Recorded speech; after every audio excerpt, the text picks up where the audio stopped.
Civil ಪ್ರಕ್ರಿಯಾ ಸಂಹಿತೆಯ 54ನೇ ಪ್ರಕರಣದ ತಿದ್ದುಪಡಿಯ ದೃಷ್ಟಿಯಿಂದ ಭಾಗಗಳು ಅಥವಾ ವಿಭಾಗವನ್ನು ಯಾವುದೇ ಇದ್ದಲ್ಲಿ ತಹಶೀಲ್ದಾರ್ಗಿಂತ ಕಡಿಮೆ ಇರದ ಕಂದಾಯ ಅಧಿಕಾರಿ ವರದಿಯ ಆಧಾರದ ಮೇಲೆ ಕಾನೂನು ಅನುಸಾರವಾಗಿ ಈ ನ್ಯಾಯಾಲಯದಿಂದ ಮಾಡತಕ್ಕದ್ದು.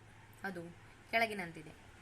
54 ಸಂಪದದ ವಿಭಜನೆ ಅಥವಾ ಹಿಸ್ಸೆಯ ಪ್ರತ್ಯೇಕೀಕರಣ.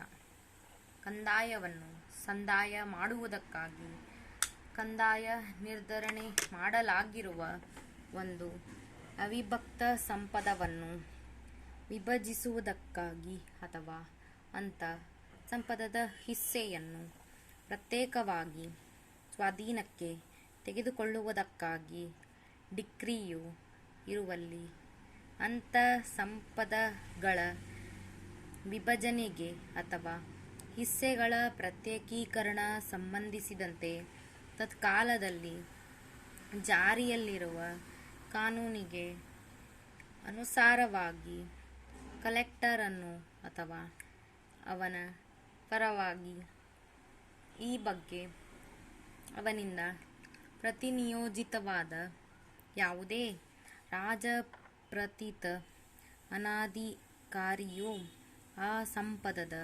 ವಿಭಜನೆಯನ್ನು ಅಥವಾ ಹಿಸ್ಸೆಯನ್ನು ಪ್ರತ್ಯೇಕೀಕರಣ ಮಾಡತಕ್ಕದ್ದು. 11th paragraph. ದಿನಾಂಕ 1/2/2001 ಜಾರಿಯಲ್ಲಿರುವ 1998 ಅಧಿನಿಯಮ ಸಂಖ್ಯೆ 36 ಮೂಲಕ ಸಿವಿಲ್ ಪ್ರಕ್ರಿಯಾ ಸಂಹಿತೆಯ 54ನೇ ಪ್ರಕರಣದ ತಿದ್ದುಪಡಿಯ ದೃಷ್ಟಿಯಿಂದ ವಿಭಾಗವನ್ನು ಈ ನ್ಯಾಯಾಲಯದಿಂದ ಮಾತ್ರ ಮಾಡತಕ್ಕದ್ದು ಮತ್ತು ಕಂದಾಯ ಅಧಿಕಾರಿ ಅಥವಾ ಕಮಿಷನರ್ರಿಂದ ಅಲ್ಲ ಎಂಬ ಉಪಬಂಧಗಳ ತಿದ್ದುಪಡಿಯು ಎಲ್ಲ ಮೊಕದ್ದಮೆಗಳಿಗೂ ಅನ್ವಯವಾಗುತ್ತದೆ.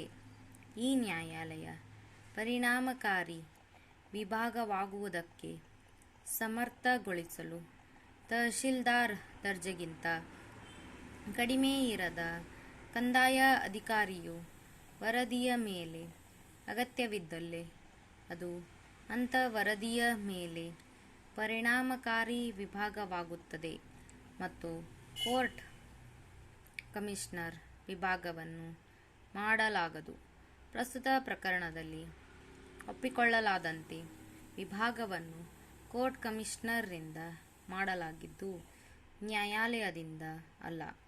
ಆದ್ದರಿಂದ ಕಾನೂನು ಮುಖ್ಯ ಪ್ರಶ್ನೆಯು ಕೋರ್ಟ್ ಕಮಿಷನರ್ರಿಂದ ಮಾಡಿದ ವಿಭಾಗವನ್ನು ಅಂಗೀಕರಿಸಿದ ಅಂತಿಮ ಡಿಕ್ರಿ ವ್ಯವಹರಣೆಗಳು ಸಿವಿಲ್ ಪ್ರಕ್ರಿಯಾ ಸಂಹಿತೆಯ 54ನೇ ಪ್ರಕರಣದ ತಿದ್ದುಪಡಿ ಮಾಡಲಾದ ಉಪಬಂಧಗಳಿಗೆ ವಿರುದ್ಧವಾಗಿದೆಯೆಂದು ಅಭಿಪ್ರಾಯಪಟ್ಟು ನಕಾರಾತ್ಮಕವಾಗಿ ಉತ್ತರಿಸಲಾಗಿದೆ. 12th paragraph. ಒಪ್ಪಿತವಾಗಿರುವಂತೆ ಕೆಳ ಅಪೀಲು ನ್ಯಾಯಾಲಯದಿಂದ ಮಾಡಿದ ಪ್ರಶ್ನಿತ ತೀರ್ಪು ಮತ್ತು ಡಿಕ್ರಿಯಿಂದ ಕಂಡು ಬರುವಂತೆ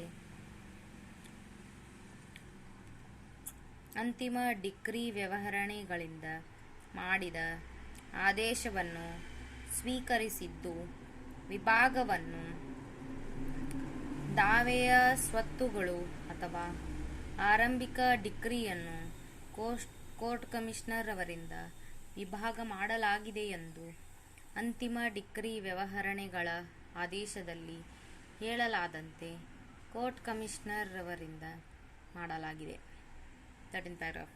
ಮೇಲೆ ಹೇಳಲಾದ ಕಾರಣಗಳ ದೃಷ್ಟಿಯಿಂದ ಹಿರಿಯ ಸಿವಿಲ್ ನ್ಯಾಯಾಧೀಶರು ಚಳ್ಳಕೆರೆ ಇವರ ಮುಂದೆ ದಾಖಲು ಮಾಡಿದ್ದ RA ಸಂಖ್ಯೆ 7/2013 ದಿನಾಂಕ 26/8/2013 ಮಾಡಿದ ಕೆಳ ಅಪೀಲು ನ್ಯಾಯಾಲಯದ ತೀರ್ಪು ಮತ್ತು ಡಿಕ್ರಿಯನ್ನು ಕೋರ್ಟ್ ಕಮಿಷನರ್ ಅವರಿಂದ ಮಾಡಿದ ವಿಭಾಗದ ಆಧಾರದ ಮೇಲೆ ಅಂತಿಮ ಡಿಕ್ರಿ ವ್ಯವಹರಣೆಗಳನ್ನು ಅಂಗೀಕರಿಸಿದ್ದು ಆದೇಶದ ದಿನಾಂಕ 5/12/2012 ಸ್ಥಿರೀಕರಿಸಿರುವುದನ್ನು ರದ್ದುಪಡಿಸಲಾಗಿದೆ. ಆ ವಿಷಯವನ್ನು ಸಿವಿಲ್ ಪ್ರಕ್ರಿಯಾ ಸಂಹಿತೆಯ 54ನೇ ಪ್ರಕರಣದ ತಿದ್ದುಪಡಿ ಮಾಡಲಾದ ಉಪಬಂಧಗಳೊಂದಿಗೆ ಅನುಸಾರವಾಗಿ ಪರಿಣಾಮಕಾರಿ ವಿಭಾಗಕ್ಕೆ ಅಧಿವಿಚಾರಣಾ ನ್ಯಾಯಾಲಯಕ್ಕೆ ನಿರ್ದೇಶಿಸುವುದರೊಂದಿಗೆ ಪ್ರಧಾನ ಸಿವಿಲ್ ನ್ಯಾಯಾಧೀಶರು ಚಳ್ಳಕೆರೆ ಇವರಿಗೆ ಪುನರ್ವಿಚಾರಣೆಗಾಗಿ ವಾಪಸ್ ಕಳುಹಿಸಲಾಗಿದೆ. 14th paragraph.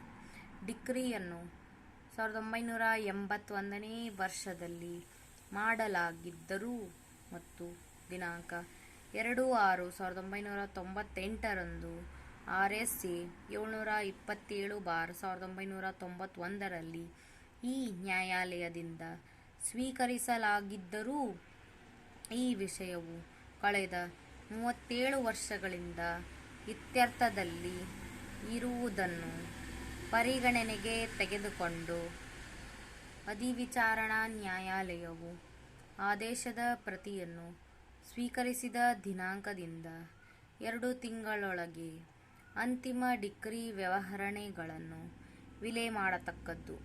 ಅದಕ್ಕನುಸಾರವಾಗಿ ಈ ಅಪೀಲನ್ನು ವಿಲೆ ಮಾಡಲಾಗಿದೆ. ಉಭಯ ಪಕ್ಷಕಾರರು ಅಂತಿಮ ಡಿಕ್ರಿ ವ್ಯವಹರಣೆಗಳ ನ್ಯಾಯಾಲಯ ಪ್ರಧಾನ ಸಿವಿಲ್ ನ್ಯಾಯಾಧೀಶರು ಚಳ್ಳಕೆರೆ ಇವರ ಮುಂದೆ ದಿನಾಂಕ 4/8/2016 ಹರಾಜಾಗಲು ನಿರ್ದೇಶಿಸಲಾಗಿದೆ.